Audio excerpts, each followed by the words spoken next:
Welcome to this exciting introduction to JavaScript. In this video, we'll dive into what JavaScript is, its role in web development, and how you can get started with it today. So, what exactly is JavaScript?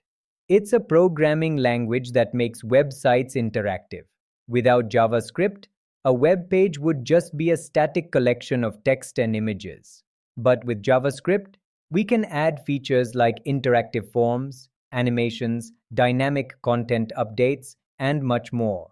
JavaScript is used in both front-end and back-end development.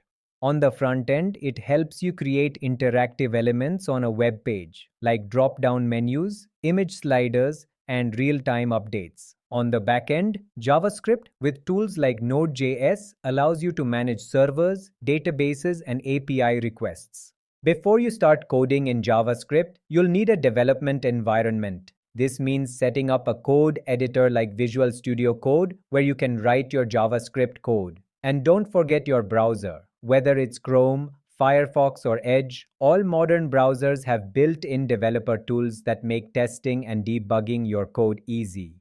Show the F12 developer tools being opened in the browser and highlight the console tab.